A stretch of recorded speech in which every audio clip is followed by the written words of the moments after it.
2 months నుంచి ఈ 2 terms or 2 labels బాగా వైరల్ అవుతున్నాయి. What is immigration, what is unlawful or illegal immigration? ఏంటి అసలు రెండింటి తేడా? ఇల్లీగల్ ఇమిగ్రేషన్ అనగానే డిఫరెంట్ కేటగిరీస్ వస్తాయి దానిలోకి.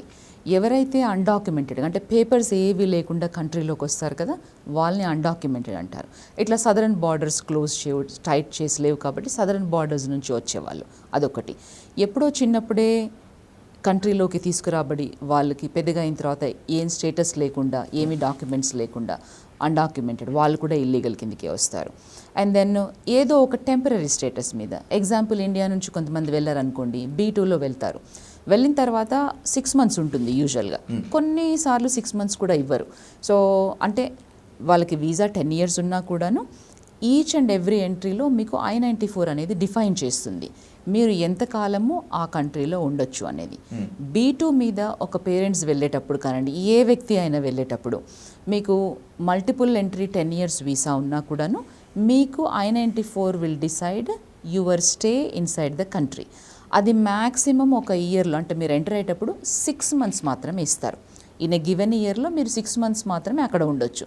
మళ్ళీ వచ్చేసి ఇక్కడ 6 months ఉండి మళ్ళీ వెనక్కి వెళ్ళొచ్చు. So this is how B2 works. So ఇలా ఏంటి అంటే చాలామంది B2లో విజిటింగ్కి వచ్చి ఆ 6 months అయిపోయాక వాళ్ళు వెళ్ళరు, అక్కడే ఉంటారనమాట. ఈ I-94 ఎంతవరకు వచ్చింది వాళ్ళకు? 3 months వచ్చిందా, 3 weeks వచ్చిందా, 6 months వచ్చిందా, అంత మటుకు వాళ్ళు వ్యాలిడిటీగా ఉండాలి, మళ్ళీ వాళ్ళ హోమ్ కంట్రీకి వెళ్ళిపోవాలి. ఇలా ఎవరైతే వెళ్లకుండా ఉంటారో వాళ్ళని కూడా ఇల్లీగల్ అని అంటాము.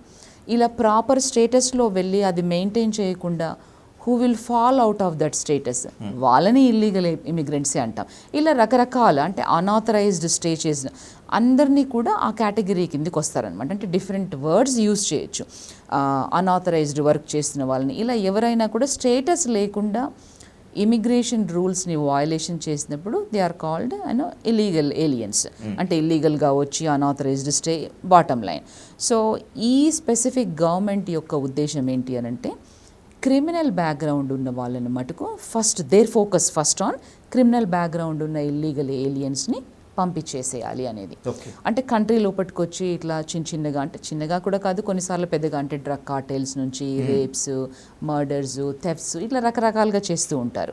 సో వీళ్ళందరినీ కూడా ఏంటంటే క్రిమినల్ బ్యాక్గ్రౌండ్ ఉంది వాళ్ళకి. యూఎస్లో డ్రగ్ పెడ్లింగ్ చేయడం చాలా ఈజీ అంటారు, కానీ ఉమెన్ మీద హెరాస్మెంట్, సెక్షువల్ అసాల్ట్స్ కానీ చాలా కష్టం అంటారు. కానీ మీరు చెప్తున్న దాన్ని బట్టి చూస్తే ఈ ఇల్లీగల్ ఇమిగ్రెంట్స్ మీద, ఉమెన్ మీద వైలెన్స్ చాలా ఎక్కువగా ఉందా? ఎక్కువగా అని కాదు, it all depends on state to state. But yes, అంటే రెగ్యులర్గా అక్కడ ఉండే సిటిజన్స్ కూడా చేస్తూ ఉంటారు, వాళ్ళు అసలు ఏమి చేయరని కాదు. బట్ ఈ గవర్నమెంట్ యొక్క ఉద్దేశం ఏంటి అంటే, ఇలా చేసిన వాళ్ళు ఏలియన్స్ ఎవరైతే ఇలాంటి వాటికి పాల్పడినారో క్రిమినల్ యాక్ట్కి, వాళ్ళని పంపించేసేయాలి, ఎందుకంటే మా కంట్రీకి వాళ్ళు అక్కర్లేదు అనేది వాళ్ళు చెప్తా ఉన్నారనమాట.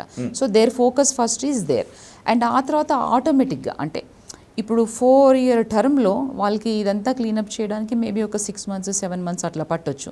Then their focus going to be like ఎవరైతే అనాథరైజ్డ్గా వర్క్ చేస్తున్నారో, అంటే మనము అనాథరైజ్డ్ వర్క్ చేయడం వల్ల మీరు అమెరికన్ జాబ్స్ తీసుకుంటున్నారు, రైట్? సో ఇప్పుడు ఇండియాకి వచ్చినా కూడా ఎవరైనా ఆథరైజేషన్ ఉంటేనే వాళ్ళు వర్క్ చేయాలి, లేదంటే చేయలేరు వాళ్ళు. అంటే రూల్స్కి, ప్రతి ఒక్క కంట్రీకి కొన్ని రూల్స్ ఉంటాయి, మీరు ఆ రూల్స్ని ఆల్వేజ్ ఫాలో అవ్వాలి, అవి కంప్లై అవ్వాలి. ఏ కంట్రీకి వెళ్ళినా కూడా కంప్లై అవ్వని సిచ్యువేషన్లో ఏంటి, యూ విల్ బీ, మిమ్మల్ని జైల్లో అన్న పెడతారు, డిపోర్ట్ చేసి మీ కంట్రీకైనా పంపించేస్తారు. ఇప్పుడు అమెరికా చేసేది కూడా అదే, ఎవరైతే రూల్స్కి కంప్లై అవ్వకుండా అక్కడ కంట్రీలో వయలేషన్ చేసి అక్కడ ఉంటున్నారో, క్రిమినల్ బ్యాక్గ్రౌండ్ ఉన్న వాళ్ళు ఉంటున్నారో, వాళ్ళందరినీ పంపించేసేయాలనేది వాళ్ళ ఉద్దేశం ఫస్ట్. సో ఈ 4-year ప్రాసెస్లో ఇది జరుగుతూనే ఉంటుంది. అంటే ఈ executive unless and until it is challenged, and then if it is, అంటే కోర్టు చెప్తుంది లేదు ఈ ఎగ్జిక్యూటివ్ ఆర్డర్ తప్పు, అంటే పర్టికులర్ అథారిటీ లేదు ప్రెసిడెంట్కి అని ఒకవేళ చెప్తే అప్పుడు స్టాప్ అవుతుంది తప్ప, otherwise the process will go on. USA అంటేనే ప్రపంచానికి పెద్ద పోలీస్గా చెప్తారు. నిజంగా యుఎస్ఏకి అలాంటి ప్రమాదం ఉందా? ఇల్లీగల్ ఇమిగ్రెంట్స్ బార్డర్స్ నుంచి వచ్చేట్లాగా, లేకపోతే త్రూ వాటర్స్ నుంచి కానీ, not by the flying?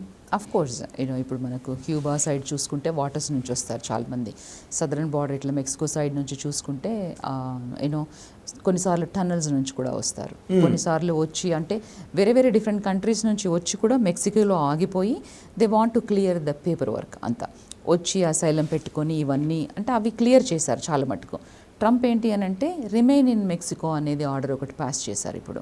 Okay. అంటే అది అంతకుముందు ఉంది, కాకపోతే పాత అడ్మినిస్ట్రేషన్ ఏం చేస్తారంటే వాళ్ళని అలౌ చేసి అప్లికేషన్స్ అన్నింటినీ క్లియర్ చేసి అసైలం లాగా వాళ్ళకి కొంత పేపర్ వర్క్ ఇచ్చి వర్క్ చేసుకోవడానికి ఆథరైజేషన్ ఇచ్చి ఇట్స్ ఆ ప్రొసీజరల్గా వెళ్ళారు. ఇప్పుడు ట్రంప్ ఏమంటున్నారంటే మా బార్డర్లో నుంచి మిమ్మల్ని లోపలికి రానివ్వము, మీరు ఏ పేపర్ వర్క్ పెట్టుకున్నా కూడా remain in Mexico put up the paper work, మేము అప్రూవ్ చేస్తేనే బేస్డ్ ఆన్ ద సర్కమ్స్టాన్సెస్ మీరు లోపలికి రావాలి. ఎందుకంటే యుఎస్ అనగానే ఏంటి అని అంటే ఇట్స్ అన్ ఇమిగ్రెంట్ కంట్రీ, అంటే తరతరాల నుంచి వెళ్ళి అంటే అన్ని త్రూ అవుట్ డిఫరెంట్ కంట్రీస్ నుంచి వెళ్ళి అక్కడ సెటిల్ అయిన వాళ్ళే. So it's an immigrant country. So immigrants worked hard to build that country. So అలాంటప్పుడు ఏంటి అని అంటే ఈ ఇల్లీగల్ ఇమిగ్రెంట్స్ని ఎక్కువగా ఎంకరేజ్ చేయొద్దు అనేది. ఇప్పుడు ఎగ్జాంపుల్ మనము ప్రెసిడెంట్నే తీసుకుంటే డొనాల్డ్ ట్రంప్ని, out of his 3 wives 2 are immigrants. The current wife అంటే the first lady right now she herself is an immigrant. So అంటే మీరు రండి కానీ ప్రాపర్ పేపర్ వర్క్తో రండి, ప్రాపర్ లీగల్గా ఉండేట్టుగా లీగల్ ఆథరైజేషన్తో వచ్చి ఏదైతే అంటే ఇప్పుడు ఒక్కొక్క దానికి స్టూడెంట్గా వచ్చినప్పుడు మీకు కొంత టైం ఉంటుంది చదువుకోవడానికి, వర్క్ చేయడానికి వచ్చినప్పుడు మీకు కొంత అంటే విత్ ఇన్ దట్ రూల్స్ మీరు అన్ని ఇయర్స్ వర్క్ చేయగలుగుతారు. Of course after that eventually they will go to green card, they will go to citizenship ఇదంతా. బట్ ఆ టైం ఫ్రేమ్ ఉండి మీరు లీగల్గా ఉండి లీగల్గా ఇంకో స్టేటస్కి చేంజ్ చేసుకోండి. But everything should be as per the rules, compliance ఉండాలి అనేది వాళ్ళ స్ట్రిక్ట్ ఎన్ఫోర్స్మెంట్. వైట్స్కి ఇండియన్ స్టూడెంట్స్ మీద చాలా ద్వేషము కోపం ఉంది అని చెప్పి నేను చాలామంది దగ్గర విన్నాను. ఇది నిజం కాదు, they treat us with a very kind heart అనేటువంటి ఇంకొక పాయింట్ ఆఫ్ కూడా విన్నాను. కాయిన్కి 2 sides అనుకుందాం మ్యామ్. ఒకవేళ నిజంగా వైట్స్కి ఇండియన్స్ మీద హేట్రెడ్ కనుక అసహ్యం కనుక ఉంటే ఇల్లీగల్ ఇమిగ్రేషన్ వల్ల, లేకపోతే మనం వెళ్ళి అక్కడ తక్కువకి పనిచేసి వాళ్ళ ఉద్యోగాల్ని కొల్లగొడుతున్నాం అనేటువంటి ద్వేషం వల్ల, ఆ కోపం వల్ల ఏంటి అసలు? అంటే 2 రకాలు ఉన్నారు. ఇప్పుడు మీరు చూసుకుంటే అంటే అందరినీ వెల్కమ్ చెప్పింది కంట్రీ. ఇప్పుడు నేను ఆల్మోస్ట్ ఒక 23 years ago వెళ్ళాను యునైటెడ్ స్టేట్స్కి. అంటే వెళ్ళినప్పుడు ఎలా ఉండేది అంటే వాతావరణం వాళ్ళు they are welcoming, very welcoming. ఎందుకంటే మనము ఇన్ని సంవత్సరాల నుంచి ఎప్పటి నుంచో ఇప్పుడు ఆల్మోస్ట్ ఒక 70 years నుంచి మన వాళ్ళు వెళ్తూ ఉన్నారు, అక్కడ ప్రాపర్గా సెటిల్ అవుతూ ఉన్నారు, రూల్స్కి లోబడి ఉంటూ ఉన్నారు. ఎక్కువ డాక్టర్స్ వెళ్ళేవాళ్ళు ఒకప్పుడు. So they like Indian doctors. అంటే వాళ్ళకి ఏంటి అంటే ఇండియన్స్ అనగానే ఒక impression, they are very hard working people అనేది ఒక ఇంప్రెషన్ వాళ్ళకి. సో అట్లాగే ఒక్కొక్క రేస్ మీద ఒక్కొక్కటి అనమాట. సో వెల్కమింగ్గా ఉండి మనల్ని వెల్కమ్ చేశారు అప్పుడు. అంటే నేను వెళ్ళినప్పటిదే నా పర్సనల్ ఎక్స్పీరియన్స్ చెప్తాను. ఒకప్పుడు నేను ఎమిగ్రేట్ అయ్యి వెళ్ళినప్పుడు ఒక స్మాల్ టౌన్లో ఉండేవాళ్ళం మేము. ఎవరు మిమ్మల్ని చూసినా కూడా అంటే ఒక స్మైల్ అనేది ఉండేది. మీరు గ్రోసరీ స్టోర్కి వెళ్ళండి, ఎక్కడ మిమ్మల్ని చూసినా కూడా వాళ్ళు ఇట్లా నవ్వుతూ ఒక స్మైల్ ఉండేది. ఎందుకనంటే they want to make you to feel comfortable there. Okay, అట్లా ఉండేది. ఈవెన్చువల్గా ఓవర్ ద ప్రాసెస్ ఇప్పుడు ఇన్ని ఇయర్స్కి I saw the difference. They are not doing it anymore. అట్లా అని హేట్రెడ్ అని మనం అనుకోలేము. మేబీ వాళ్ళకు ఉండొచ్చు లోపల. అఫ్ కోర్స్ మన వాళ్ళు వెళ్ళి అంటే లీగల్గా ఉద్యోగాలు చేసే వాళ్ళే ఎక్కువగా ఉంటారు, హార్డ్ వర్క్ చేస్తారు మన వాళ్ళు ఎక్కువగా వెళ్ళేది స్కిల్డ్ వర్క్ మీదే, H1Bs ఇవంతా. సో దీనికి ఏంటి అని అంటే H1B ప్రోగ్రామ్ అనగానే ఒక స్కిల్డ్ వర్కింగ్ ప్రోగ్రామ్. మా దగ్గర కంట్రీలో అమెరికాలో ఈ పర్టికులర్ స్కిల్స్ ఉన్న అమెరికన్స్ తక్కువ ఉన్నారు కాబట్టి మేము వేరే కంట్రీ నుంచి తెచ్చుకుంటున్నాము. ఈ స్పెషాలిటీ ఆక్యుపేషన్లో మాకు కావాలి అని వాళ్ళు ఆ పొజిషన్స్ని ఫిల్ చేస్తున్నారు. అంటే మన వాళ్ళు కేపబిలిటీస్ ఉన్న వాళ్ళు వెళ్తున్నారు, ఆ జాబ్ ఆఫర్స్ని తీసుకుంటున్నారు. చాలామంది ఇప్పుడు టెక్నాలజీ రంగంలో వాళ్ళకు ఇంకా రిక్వైర్మెంట్ ఉంది అక్కడ. It's not end of the ఇది, వాళ్ళకి ఇంకా రిక్వైర్మెంట్ ఉంది, మన వాళ్ళకి ఇంకా మంచి ఛాన్సెస్ ఉన్నాయి. కానీ ఎప్పుడు ఉంటాయి? మీరు ఎప్పుడైతే లీగల్ రూల్స్ ఫాలో అవుతారో. ఇప్పుడు మనము స్టూడెంట్స్ ఎవరైతే డిఫరెంట్ ఏరియాస్లో స్టూడెంట్స్ ఎందుకు వెళ్తున్నారు? చదువుకోవడానికి వెళ్తున్నారు. సో మీరు F1 ఇచ్చినప్పుడు మీకు కాన్సులేట్లో మీరు రిక్వైర్మెంట్స్ మీట్ అవుతేనే మీకు F1 ఇస్తారు. F1 ఇచ్చినప్పుడు మీరు ఏం చెప్తున్నారు? ఇప్పుడు మీకు ఒక 50 లక్షలు అవుతున్నాయి మీ మాస్టర్స్ చేయడానికి. మీరు ఏం చెప్తున్నారు? మా పేరెంట్స్ కానీ లేదు అంటే నేను లోన్ తీసుకున్నాను, some kind of financial support వల్ల ఈ 50 లక్షలు నాకు కట్టే అర్హత నాకు ఉంది, నాకు ఆ ఫైనాన్షియల్ కేపబిలిటీ ఉంది అని చెప్పిన తర్వాత మీకు వీసా ఇస్తున్నారు. అంటే అందరికీ ఇవ్వరు, బట్ ఆఫీసర్ సాటిస్ఫై అయినప్పుడు మీకు వీసా ఇస్తారు. ఇచ్చినప్పుడే మీరు కంట్రీ లోపలికి ఎంటర్ అవుతారు. కంట్రీ లోపలికి ఎంటర్ అయినప్పుడు ఏంటి అంటే మెయిన్గా ఆ 2 yearsలో based on the course work. కొంతమందికి 1 year ఉండొచ్చు, కొంతమందికి 2 years ఉండొచ్చు. ఈ టైం ఫ్రేమ్లో మీరు ఎడ్యుకేషన్ ఫినిష్ చేసుకోవాలి. ఫినిష్ చేస్తూ కూడా మీకు వర్క్ చేసే ఆపర్చునిటీస్ కొన్ని ఉంటాయి. అది ఎలాగూ ఫుల్ టైం స్టూడెంట్కి పార్ట్ టైం ఆన్ క్యాంపస్లో 20 hours వరకు వర్క్ చేసుకోవచ్చు. అలాగని you cannot just do what ever you want. మీరు స్కూల్ డిఎస్ఓ దగ్గరికి వెళ్ళి, ఇంటర్నేషనల్ ఆఫీస్కి వెళ్ళి ఆథరైజేషన్ తెచ్చుకోవాలి, వర్క్ ఆథరైజేషన్. వాళ్ళు ఆథరైజ్ చేస్తేనే అప్పుడు మీరు అప్లై చేసుకుంటారు జాబ్స్కి. F1 వీసా మీద ఆల్రెడీ స్టూడెంట్ వెళ్ళినప్పుడు 20 hours per week authorised work చేసుకునేటువంటి ఛాన్స్ ఉంటుంది విత్ ఇన్ ద క్యాంపస్. అయినా కూడా మన students out of the campus వచ్చేసి restaurant, gas stations or some other else దగ్గర పని చేసుకుంటున్నారు.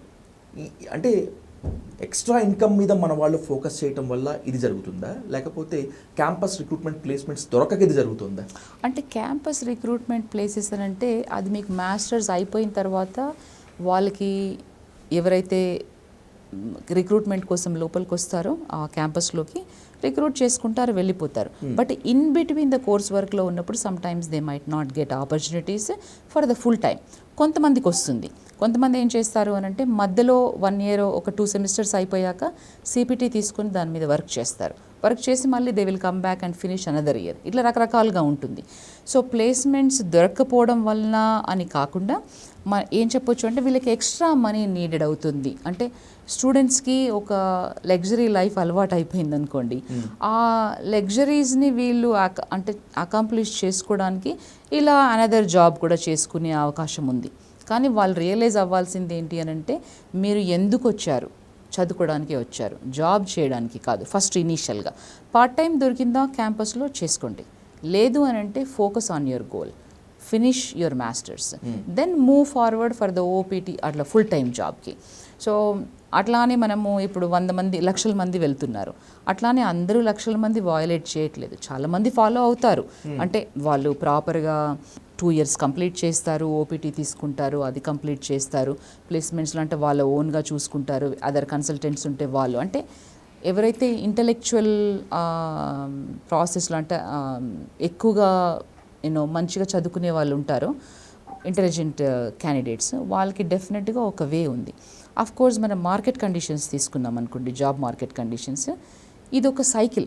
No matter what it is, I feel it is cycle in any country. ఒకసారి అప్ అవుతుంది, ఒకసారి డౌన్ అవుతుంది. జాబ్ మార్కెట్ ఒకేలాగా అన్ని కంట్రీస్లో ఎప్పుడు అలాగా ఉండదు. So you have to adapt those conditions. So అంటే making sure that you are complying with the rules, adapting those, play as per the rules. When you play as per the rules, you are good to stay, you will have a wonderful career, and then eventually you will have a good life there. ఇప్పుడు నేను వెళ్తున్నాను, what is my goal? Okay, నేను లా చదవడానికి వెళ్తున్నాను. My goal is to finish my masters.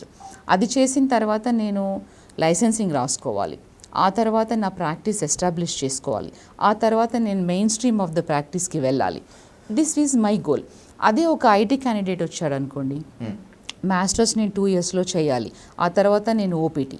And ఓపీటీస్ ఎలా ఉంటాయంటే regular కోర్సెస్కి ఏవైతే stem courses అంటాం మనం, సైన్స్, టెక్నాలజీ, ఇంజనీరింగ్, మ్యాథ్, ఈ 4 అంటే స్టెమ్ కోర్సెస్లో ఏవైతే ఉంటాయో ఈ స్టెమ్లో ఉన్న వాళ్ళకి మీకు 3 years ఆఫ్ ఓపీటీ ఉంటుంది. లేదు మీకు ఎంబీఏ, లా ఇట్లా ఉన్నదనుకోండి, మీకు ఓన్లీ 1 year ఓపీటీ వస్తుంది.